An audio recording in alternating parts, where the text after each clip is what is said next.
Welcome to Stillspeakpod. Today is 1 month since Gabby Petito's mother, Nicole Schmidt, filed her missing. It's now also 4 weeks since Brian allegedly left his parents' home and apparently vanished. It's day 28 for that. We have a few minor things to discuss and then one really big one.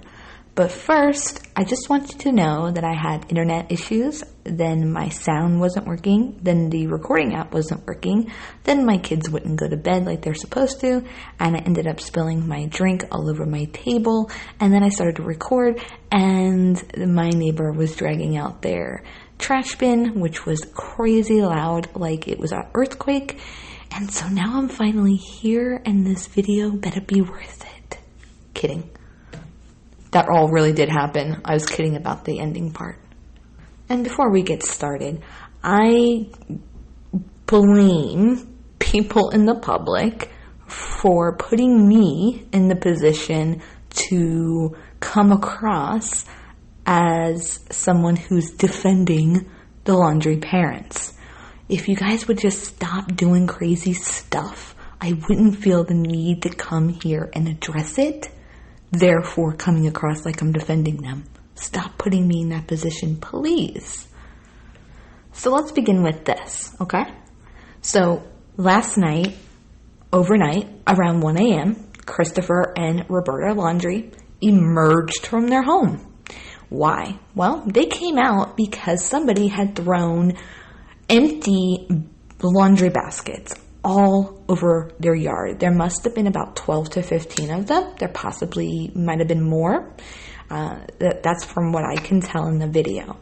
While they were out there, they got something from the mailbox, and Christopher Laundrie grabbed the photo that somebody had hammered into their lawn because it was down by the street, which is where a lot of the empty baskets were on their lawn. And this picture, we discussed it, and I said it was ridiculous that somebody did this. It was a picture of Gabby, and it had the saying, "Remember me, Roberta and Chris, I once lived with you." And when they did that, which I believe was on Friday night, I was like, are you kidding me? Like, why are people doing these things? Like, it's the same thing as flying the airplane with the banner on it over the house. None of these things are going to do anything. And I felt it was a little bit disrespectful to Gabby to use her, okay? And everybody, not everybody, but a lot of people were outraged, absolutely besides themselves, mad that they removed this picture from their own lawn. And, you know, they even were saying it was so disrespectful that they removed this picture. Well, Northport, the town, they had set up a memorial spot that has grown substantially with stuffed animals and banners and pictures and stuff for Gabby. They're removing the memorial. Why? Because the weather is destroying the items. So why is that okay, but it's not okay for the parents to remove a sign from their lawn of Gabby? I mean, the town is basically removing a gigantic, huge memorial. Now, there's plans for something in the future, but there's a reason for that. Is anybody mad at the town for removing the memorial? I'm just curious. This is the one-sided nonsense I have been going on and on about throughout all of my channel and this particular case. The other day I was saying, you know, the FBI is being silent just like the parents. Yet everybody understands why the FBI is being quiet. It's because it's an active investigation. We know they can't share much with us. Yet nobody has considered that that's the reason why the Laundries aren't speaking to us, because it's an active investigation. They were asked by the FBI not to speak to anybody about it, and or their lawyer, right, or both. So this is one-sided. So you're okay with the FBI being silent, but you're not okay with the parents being silent.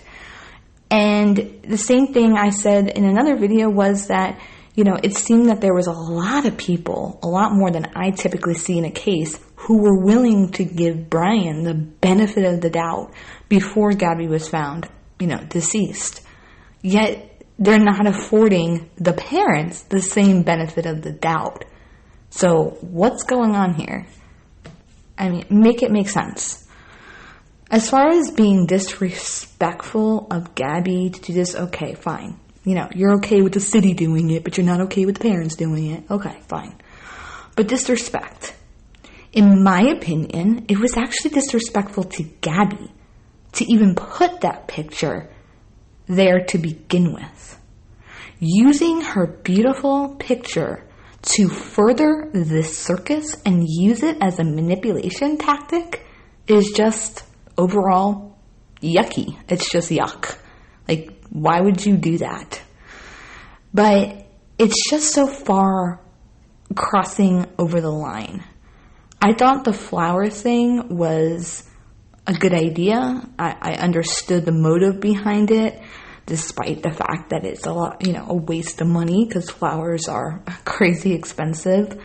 But this picture thing was not cool. It just wasn't. Why would you do that? What do you think it was going to accomplish? Why were you using that girl and her beautiful face and picture to manipulate the parents? I don't think that's okay. And empty laundry baskets, dirty laundry, we get it. You guys are calling them dirty laundry. Maybe not you who are listening, but there are people who are saying that. I get it, cute, haha, funny. However, that's one of the most immature things I think I've ever seen in a case. And that's saying a lot because I've seen some crazy stuff. It's just really kind of ridiculous. And I know everybody is annoyed and they're frustrated, but it still doesn't make it right that they had to break free of their home in the middle of the night to collect items from their lawn. Now, some out there really, really need to hope they never experience karma. This could be any one of us in this situation. And I view these things a little bit differently because I have a personal relationship with someone on the other side of a murder case, meaning their child killed someone. And I saw in real time the media portray this particular person in an awful way. So much BS, it was insane. The media incited a mob to hate this person. Their family was tormented by death threats daily. And nobody really stopped to think that their lives were destroyed overnight, literally as they slept. And this was an entirely different case. It was a couple of years ago. And so this person, my relationship with that person, it's really opened my eyes and it really taught me to slow down and not be quick to react or judge, and recognize their lives were destroyed as well, just in a different way. I can't help but want more evidence that proves his parents' involvement. Even if it later shows they were involved, I still don't think it's okay to do the things that some have done to this family or their home. I don't. If they're involved, they'll be arrested and they'll have their day in court. Are people wanting to punish the parents for Brian's actions? And since I guess he's not here, people want them to be the prisoners in their own home and torment them like many prisoners have to deal with in prison? What is it? None of these things are helping. None of these things have located Brian. None of these things have gotten them to speak. None of it. Not the plane, not the picture, not the laundry baskets, not the flowers, not the mobs of people outside their home, not the blowhorn guy. Nobody. Nothing. And now it just seems like every person's pulling some sort of stunt to try to outdo the person before. It's sort of embarrassing. And just like what those people are doing and it's not working, nothing I say here will make them stop either. People will act a fool regardless. I'm more so trying to reach out to those who are cheering this on or find it funny. Can we not forget the person who brought us all together to begin with? The time to cheer will come with justice. Any cheering on of anything prior just makes this more of a circus. But I got something that tops that. New records show 40 miles away at his sister's home, Cassie, Manatee County Sheriff's Office had to go to her home several times. They first got a call for help only 2 days after Brian was reported, quote-unquote, missing. Another call was from her husband, claiming to be getting phone calls from random people threatening to kill his family or kidnap his kids. No, I'm not kidding. Okay? Following the threats, deputies started to check in on the family. And get this, on October 1st, there was a call about suspicious circumstances. They investigated it and dismissed a possible Brian Laundrie sighting. And you know what's crazy about this? I went back to see what day it came out in the media that Steve Bertolino said that Cassie saw her brother on the 1st and 6th of September. You know, the day that everybody was flipping their shit on Cassie. Remember that day? Okay. You know what day that was? Yep, October 1st. Which means that someone out there in the public called in a fake Brian sighting at her home, right? Likely because at that point, they thought she was involved and they wanted to bring the police to their home or try to have the police look in her direction, like she was helping or hiding Brian. And I'm going to be blunt right here. If you think that in any way, shape, or form this is okay, then I don't even want you on my channel. I don't. As a mother myself, this is disgusting that anyone would dare to make a death threat to an entire family because of a murder case. That makes no sense at all. And to threaten to kidnap children? Are you serious? Believe me, this happened. This absolutely happened because this is the craziness of the public that I constantly talk about and why I tell people to be careful with your words, because when you state an opinion or a theory as fact, they start circulating and it takes one person to take that and read it as a fact because you worded it as a fact. And then it turns into craziness. And then there's these accusations, and then you'll have that one person out there or two people out there that take it to the next level and do something like this. And I witnessed this over and over and over and over again in cases. And I got firsthand experience with the family that I know from another murder case. I saw them go through this. You have no idea the death threats that they got. Oh my God. And you just sit there going like, people like really say and do these things? Never mind the messages they would receive. Oh my gosh. Horrible, horrible things were said. So don't sit there and say, oh no, I doubt this really happened. I doubt anybody was threatening to kill them. No. Trust me, they did. Trust me, it happens in every case. And I don't know. You can hate me, you can dislike me, that I'm not like, yay, cool guys, good job. I mean, that's fine. Like I said, I if you think that's okay, then I don't even want you here, honestly. I'm just going to be blunt and real with you. I'm a mother, and that's absolutely terrifying to think, what the public is capable of doing. You can say, oh, it's just words. They weren't really going to do that. How do you know? I don't know. I can't say that. But let's move on. The next on the list is Dog the Bounty Hunter has returned to Colorado because he has sustained an injury. I think it's his foot or his leg. Apparently, he has been searching all this time over the last, I would say, about 2 weeks. but was told to keep things kind of hush-hush. I mean, I don't know if that's true or not, but that's what's being claimed.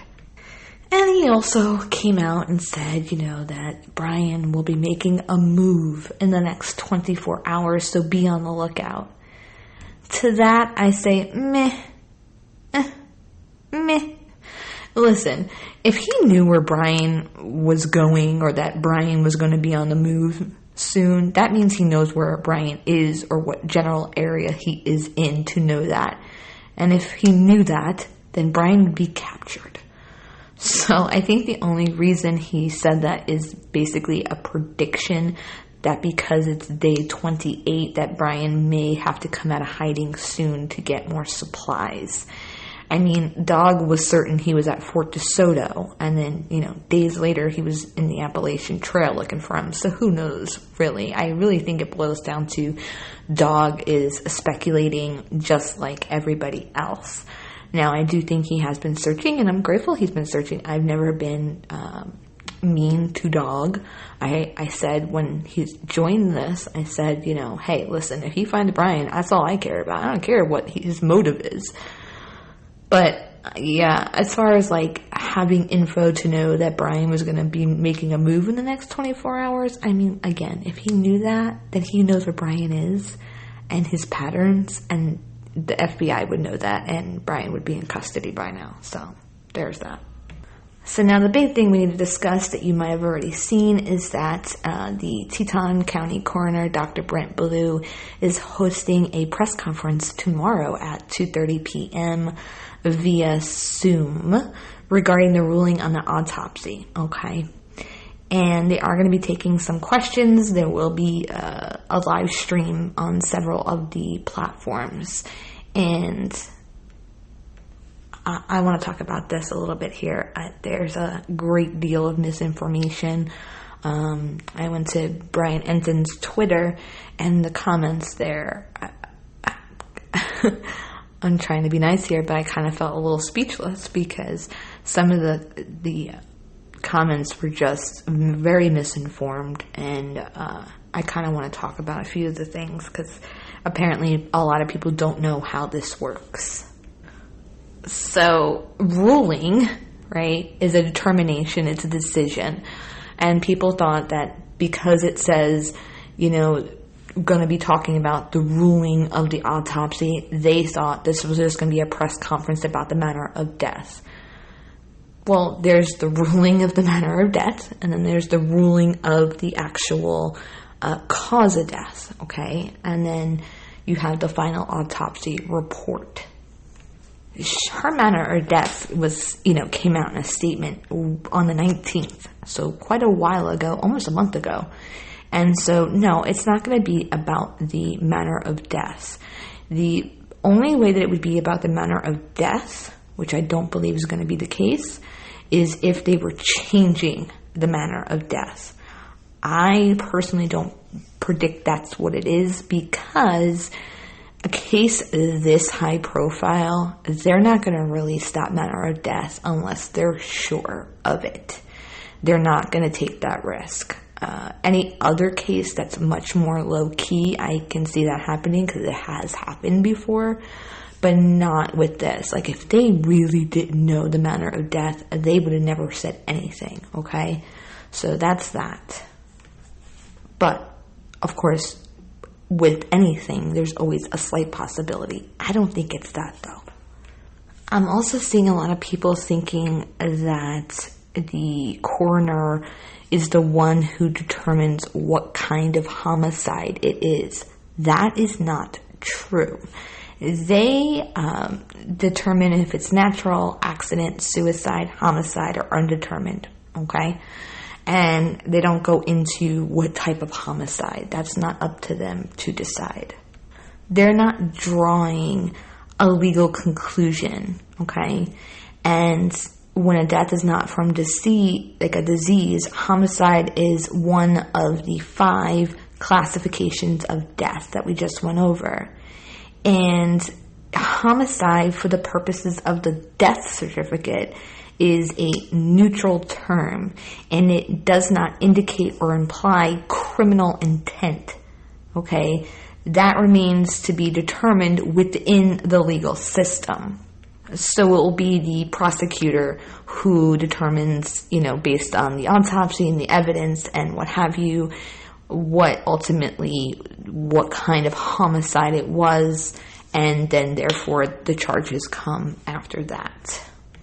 Their job is basically to do the identity of the deceased, determine the place, the date, the time, and the cause and manner of death. And of course, they go into the details of their autopsy, what the eyes look like, what the liver looked like, and this and that, and blah.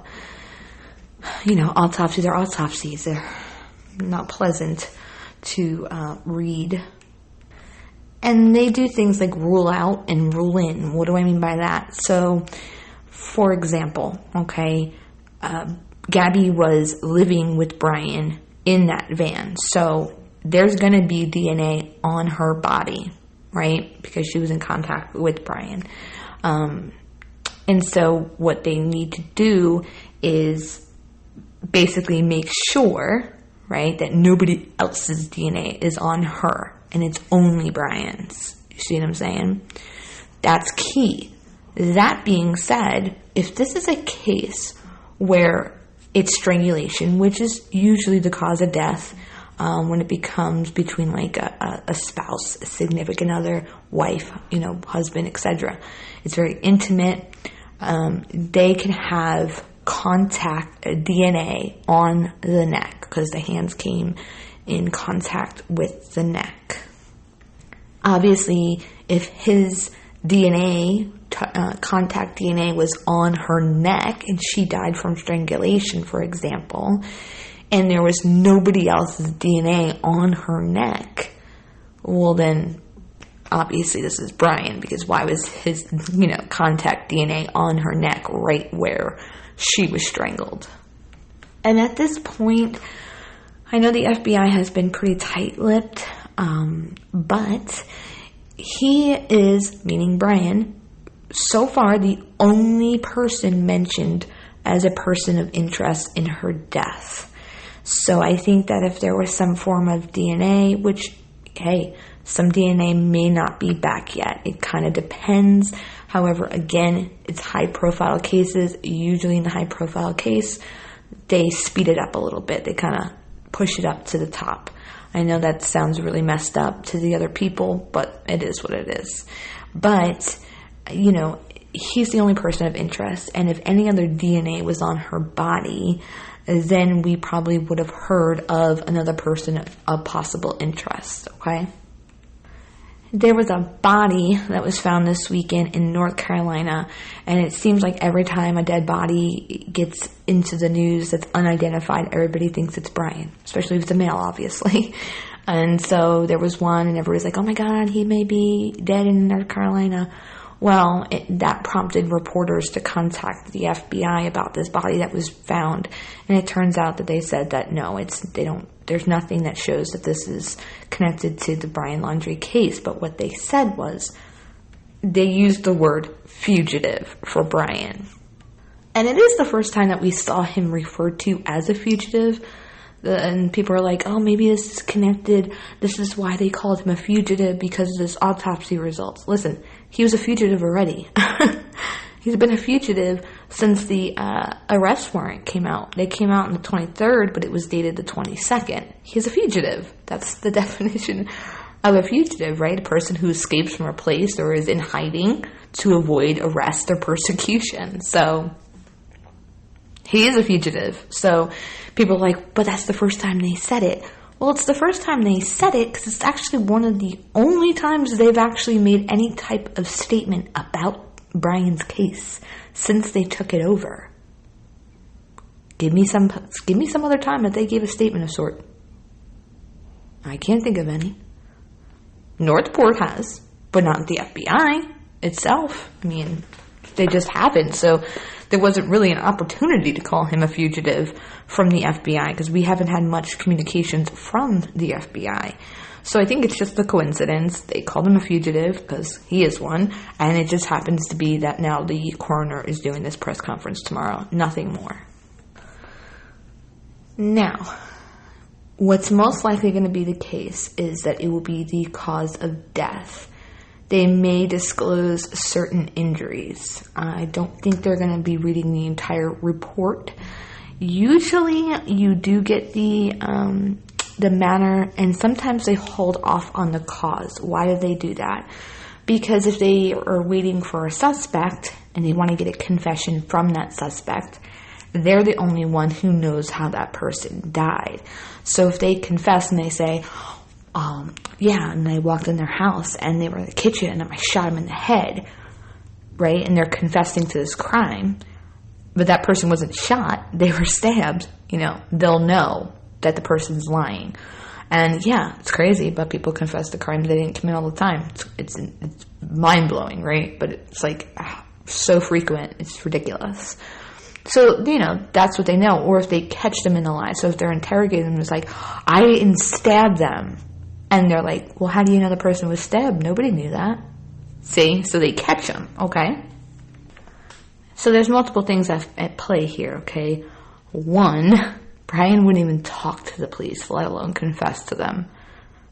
Brian took off to avoid talking to them, let alone confess. And at this point, because he has not been found or located, or they don't seem to even have a clue where he is or whether or not he's dead or alive, at some point, the parents need, information. They need answers. They need to know, and I know it sounds crazy to some people, but these families want to know. They want to know that cause of death. They want to know those things, because if they don't know it, they spent the rest of their lives, wondering what happened. They need it. It's a part of closure. I know some people think they wouldn't want to know, but most of these families do express wanting to have that information. So if they never find Brian, or he's never captured, or he's dead, they want this information. This autopsy is going to be a huge part of what happened to their daughter. And the last thing at play here, let's take that a little bit further. If they have something in the autopsy that points directly to Brian, okay, like the contact DNA that I was talking about on the neck, they don't need to withhold that cause of death to try to catch him during a confession or an interrogation. They don't need it because they know he killed her, because they have his DNA on her or a weapon or whatever the case may be. Now, as far as not releasing the cause of death initially, that could have been that they were attempting to withhold it because they had hopes that they would find Brian by now and be able to talk to him and get him to confess, and so they wanted to withhold that information. Now, that's if they do release the cause tomorrow, which it does appear that's what's going to happen. We're just going to have to wait and see, though. But beyond that, another reason to withhold from saying what the cause of death is if, well, let's remember, she was left out there somewhere between the 27th and the 30th. We still don't know the definite day. It's definitely looking like the 27th. However, we don't know that. So, and she wasn't found to the 19th. So she was out in the elements and the weather and the bugs and the animals, etc. for quite some time. I don't even want to get into with you what her body's shape was in, okay? It wasn't pleasant by any means. And we will eventually see that in the full autopsy report. And that's going to be really hard for some people to read that. So that's number one, okay? So they have to, of course, figure out what happens to this girl, but her body's in pretty rough shape. Or multiple things happened to her, and they needed to figure out which of those things was the actual thing to cause her death. What do I mean by that? Okay. Gannon Stout case out of Colorado. He was stabbed, he had blunt force trauma, and he was shot. He's 11. Horrible. Absolutely horrible. That story's crazy for another day, and I've mentioned it quite a few times throughout all of my videos on this channel. So, of course, you have these multiple things, and so they had to determine which of those actually caused, the fatal blow, wound, injury, etc. that caused his death. Was it the gunshot? Was it the knife? Was it the blunt force trauma to the head? Right? And you look at like post-mortem wounds and things of the sort. And I really hope that's not the case with Gabby, but there's that possibility there that she, I don't want to say it, it's so terrible, but let's say they were physically fighting, or he was physically harming her with, hitting, slapping, whatever, and then in the end ends up strangling her too. They have to determine, was it because she was beat up that killed her, or was it strangulation? Now, let's get into weapons here, because we actually don't know if they were traveling with any sort of gun. Now, my mom, who's probably listening, she's like, no, because some states don't allow you to have the guns. Well, they don't search your car when you enter a state. The problem becomes if you're in a state that doesn't allow you to, and you end up using that gun or carrying that gun, then you have a problem. So that doesn't automatically mean they didn't have a gun on them. Listen, I know a lot of gun owners, and I asked a few of them, and they were like, if I'm traveling cross country and it's just me and my spouse, I'm bringing my damn gun, right? Because animals, bears, you're outside camping, you're coming across tourists, you're in areas you don't know, and you're going to want some form of protection. But again, we don't know. We have no clue if they had a gun on them. So that's one possibility. As far as a knife, they were camping. So at minimum, they had to have some sort of pocket knife, right?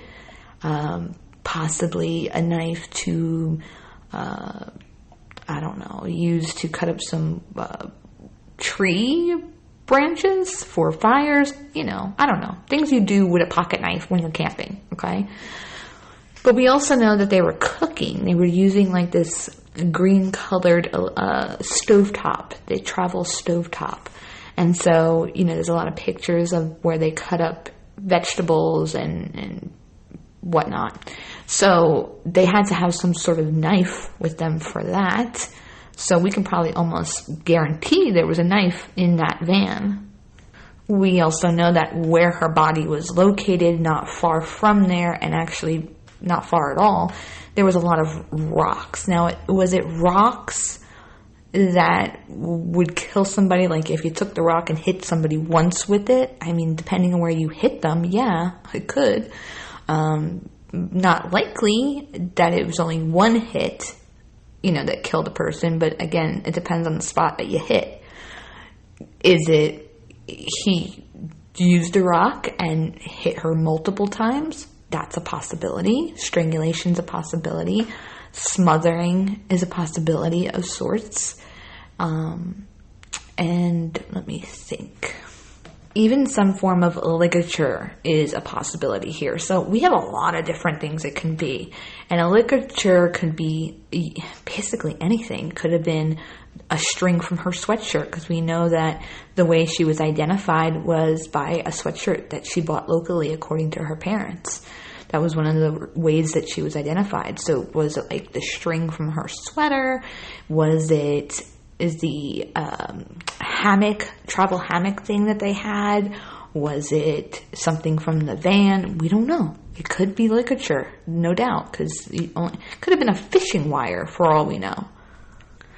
And her stepfather visited her site after her body was removed, obviously, and had laid out rocks to make a cross, and he put flowers where her head were. And he talked about, then it sort of looked like a campsite had been set up. He talked about a spot that would have been a spot that you would imagine like your tent being. And he also talked about a fire ring nearby. Now, he didn't say her body was on the fire ring, which is terrible to think about. But it was close by.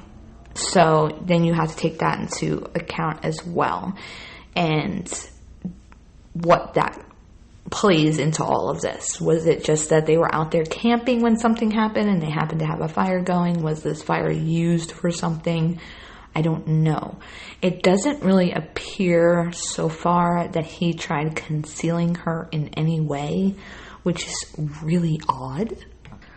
Then again, they were out, in this campsite, and she was out there for weeks and nobody found her, so I guess he really didn't need to. And again, I said in another video, it's not like they have Lowe's and Home Depot in a national park that he can go run and get himself a shovel. I doubt they had a shovel with them in their van, maybe a small one, but let me tell you, digging a shallow grave is not easy. It seems easy, it's not, okay? So, so there's what we saw in the picture, it did not appear that there was a shallow grave, so we can kind of cross that off the list. But was he trying to conceal her with a fire of sorts? But again, her body wasn't, as what was described, not on the actual fire ring. If I had to make a guess, I mean, I could be wrong, but if I had to make a guess based upon my experience, following other cases, I'm going to go with, it was multiple things. Whether it was, a hit with the rock initially, or force prior, punches, what have you, and then strangulation, I go with that. Now, I'm not trying to play no guessing game here on the cause of the death of this beautiful girl. Believe me, this isn't a game. This is terrible. I hate even, if you hear in my voice, I'm actually kind of hesitating a little to even talk about the different ways she could have been killed, because it's awful. It's absolutely awful. So keep her family in your thoughts right now. A lot of people think they already know. No. Here's the thing. The investigators don't typically tell the parents much of anything that we don't know. They may get a little bit of information, not much, and they usually only find out that information prior to us finding out, just prior. And the reason for that is, think about it, right? They tell them, they tell another relative, that relative tells another relative, then you got the big mouth Sally who tells Barbara, and now Barbara's telling Facebook, and then all of a sudden everybody knows about it. And if they're really wanting to keep everything tight-lipped, they're not going to take that chance. Even if they tell the parents, please do not say anything, they can't stop them from saying something. It's their daughter. But it takes telling only one person to lead to the wrong person, then it's all out for everybody to hear about. The other thing that's given me a little bit of pause here is, we know the van, it was on that dirt road, okay? We saw it in the vlogger's video. And they were saying that it was a few minute walk away where her body was, okay? I don't know if you could drive out there, because there was a creek out there, okay? But I have to wonder if there was something involved with the van that happened prior, and then later that evening, her body was transported, dragged, or wrapped up in a tarp and dragged out there to where she was left. Why do I say that? Well, Northport police took her van rather quickly. I think it was the 12th, the night of the 12th. And we just learned that they still have the van. They still have it, which is interesting. And by now, they've done all the tests that they could on that van. If anything, they're just waiting for results. Now, they could be waiting for results to see if anything came back, and if not, then they're going to do another thorough sweep of the van and get more samples to send off again in hopes that they get something off of that. But I do wonder if there's something more involved with this van, if there's more information that they're needing from it, and that's why it hasn't been released yet. Which would be the same reason why they kept her body this long, which I don't know how many of you know that. Her body, had not been given to the family in time for her memorial service. And why do they do that? Well, normally they don't. You usually get the body back rather quickly, but in more high-profile cases, they're going to want to make sure, and they're going to want to hold on to that body and make sure they get everything from it to make sure that they can, figure out what happened and possibly bring charges on somebody if it is a homicide. I would love to say I hope she didn't suffer, but murder is suffer. No matter which way she died, she suffered, unfortunately.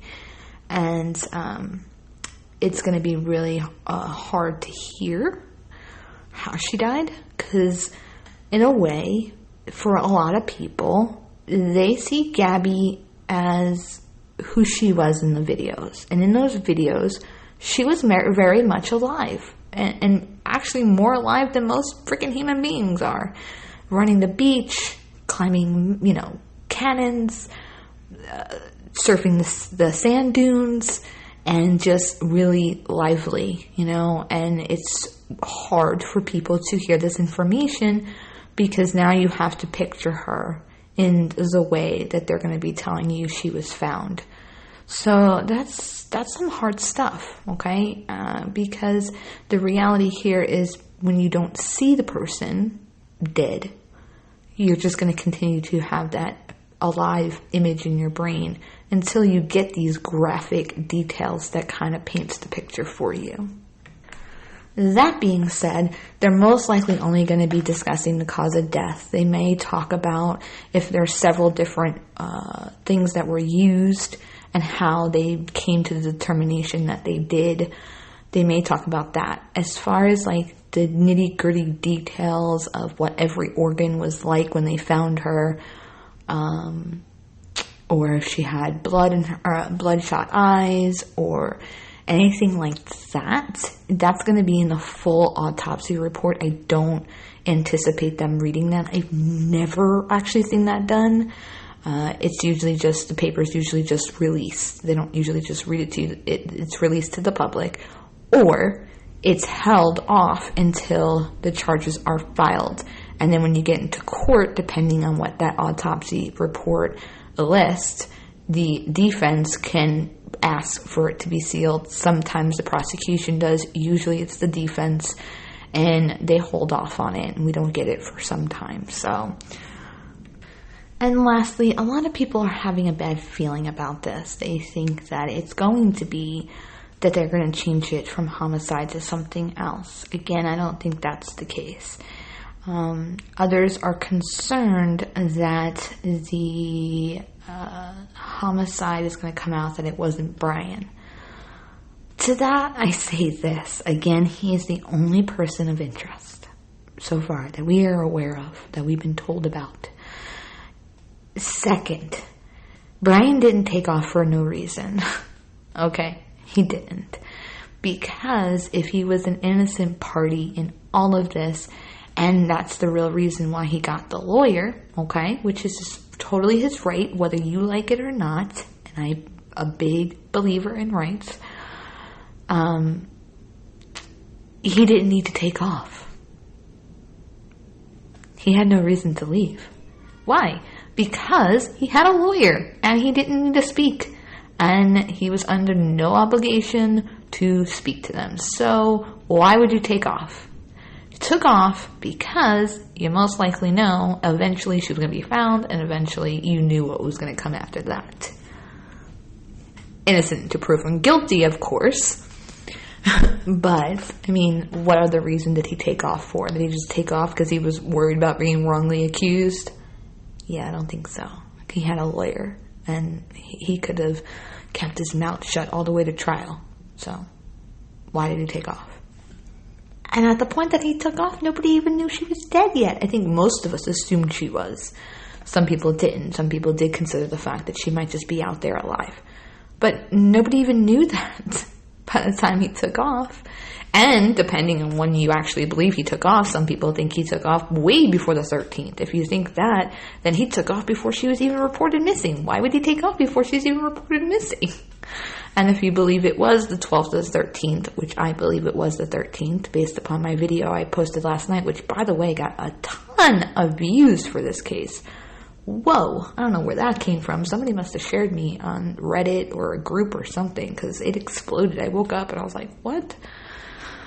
But, yeah, if you think that it was the 12th to the 13th, then it's Well, he took off before her body was even found. So you have to ask yourself, what was his motive for that if he is innocent and he's not a part of her death? Lawyering up is one thing. Fine. Okay. Go for it if you're innocent. But to take off? As far as a warrant for his arrest, I think it's possible they already have one and they're, holding on to it. Well, why would they do that? Okay, well, my thought process on that is that they don't want to scare him off further, right? Make him think that he's only wanted for credit card fraud, not for actual murder. Tomorrow, the coroner communicates with the FBI and the investigation, right? So it's not like what the coroner is going to share tomorrow is going to be news to the FBI. They know that. But we could possibly see them released an arrest for his, for murder. Possibly. And here's why for that. They could be doing this, the coroner and the FBI together, releasing this information, which may lead to an arrest warrant, as also a tactic to get Brian to come out. That sounds crazy, right? Like, no way, that's going to scare him more.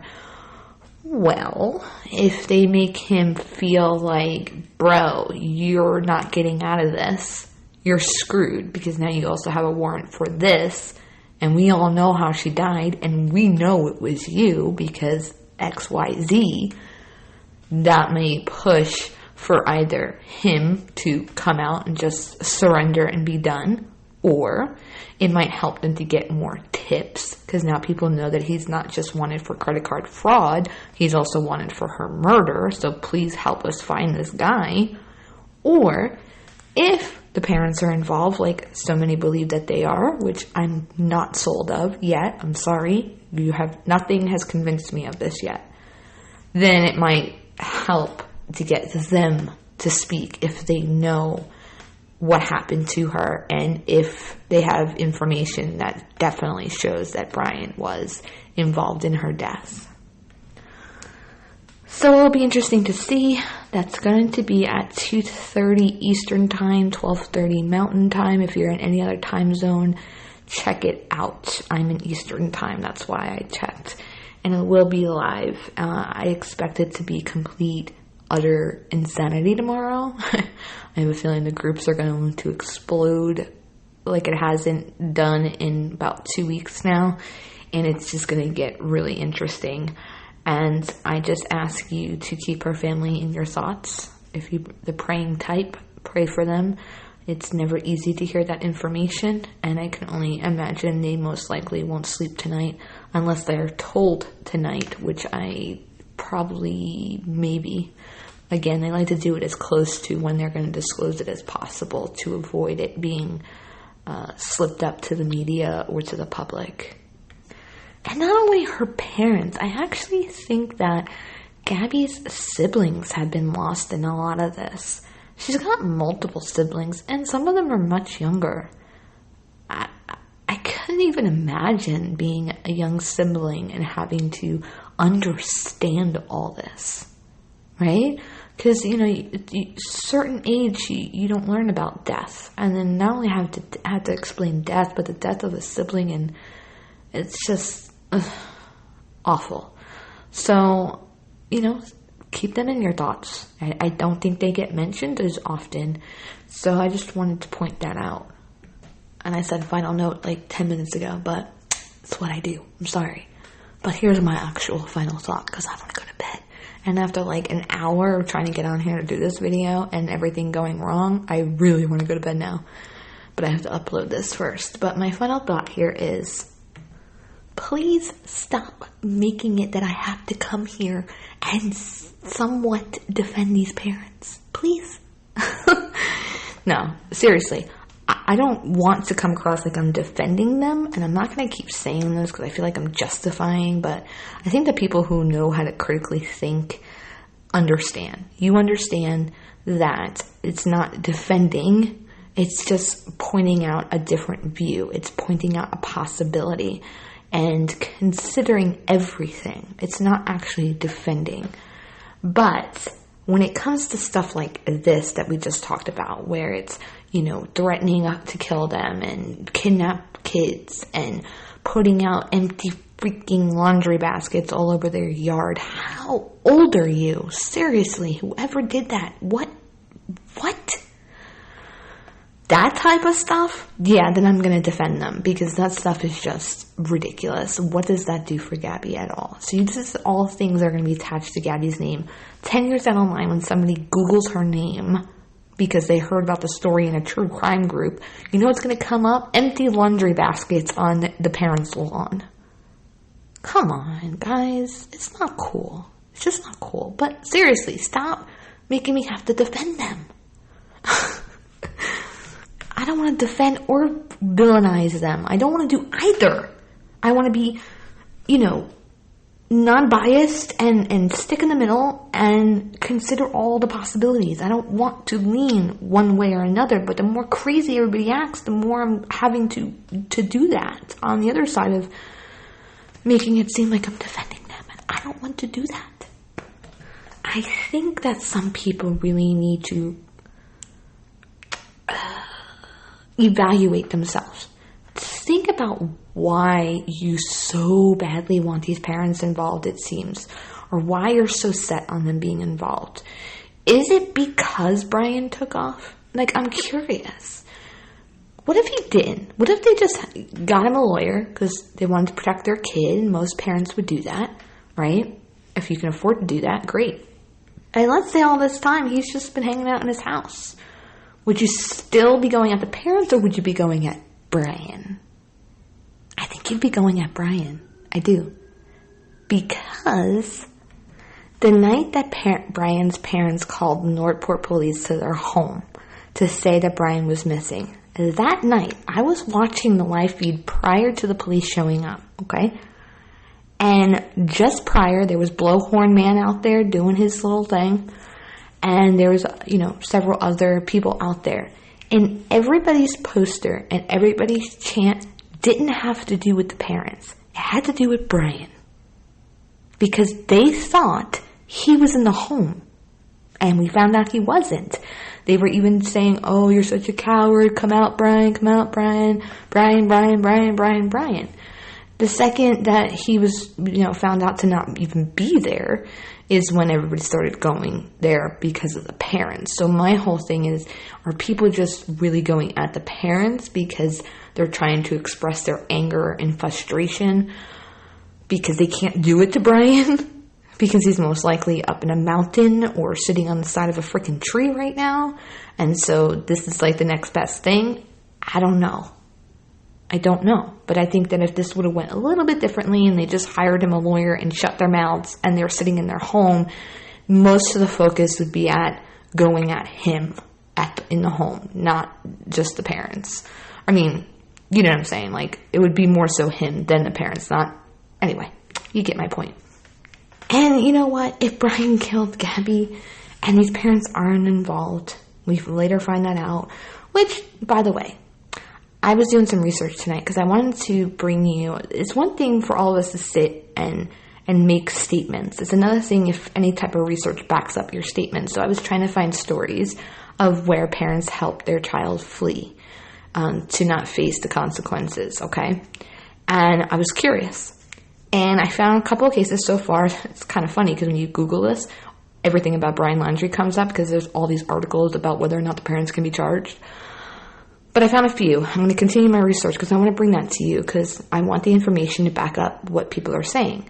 What I'm finding in most of these cases is that the parents that do, they themselves have criminal histories, number one. And number two, they're usually arrested within the first few days after the crime. So the investigators find out rather quickly and make the arrest on the parents. But they're really hard to find because, one, it's really not as common as one would think, and two, it's buried amongst all the Brian Laundrie stories out there. But if Brian ultimately killed Gabby, our anger and focus should be at him. I know he's not around for him to know that we're angry with him, but that's this person who's responsible. Okay? So, On that note, we're at 54 minutes and 31 seconds. I'm out. Until next time, I'll see you soon. Psych, I have one more thing I wanted to say. So all that I said about the autopsy and what we might hear and may not hear and whatnot, because I really don't know. I'm just going off of, again, my experience following cases, how I'm seeing it, what my opinion is, etc. Mostly my experience with cases and what I've seen done in other cases. Of course, I want to say, though, that there is a possibility they won't give us the cause of death tomorrow, and this might actually just be preliminary type information, possibly. It could be that the coroner has received like an overwhelming amount of emails and calls, and so maybe he wants to address that and basically say, hey, listen, I can't answer all these questions and whatnot. That being said, though, the release did say they're going to be taking questions, so that might not be the case, but it is a possibility. And while, yes, they usually want to keep those details, including the cause of death, secret for the time being during an active investigation, there are cases where we do know the cause of death. I mean, think about the news. Do you ever see a news article where it's like, gunshot, victim found at XY? Sorry, I got the hiccups. So, gunshot victim found at XYZ, fatal gunshot wound. I mean, that's obviously the cause of death. So they're going to tell you that. And they might not have a suspect in custody yet when you know that. Stabbing, we see articles like that all the time where they release the cause of death because there's no other possible cause of death. You know that the person was shot or stabbed or whatever. So I wouldn't say that all active investigations, they keep that cause of death quiet, because they don't. I proved to you that they don't. Just think about all the articles you've ever seen talking about a stab wound or a stab victim or a gunshot victim. So it's not out of the realm of possibility that they're going to share that for whatever reason. Again, they're working with the FBI, so the coroner's not going to release anything that the FBI doesn't know they're going to be releasing, okay? That's just not how it works. So they know what they're going to release, and if they feel that information should not be told, they're going to make that known. So we're just going to have to wait and see. What I'm saying to you is basically it may be a nothing burger or it may be something. Don't expect them to come out and start reading you the whole autopsy report, because that's definitely not happening. But we're just going to have to wait and see, and don't lose any sleep over it, so to speak, and get too anxious for it to end up being nothing. So that's it now.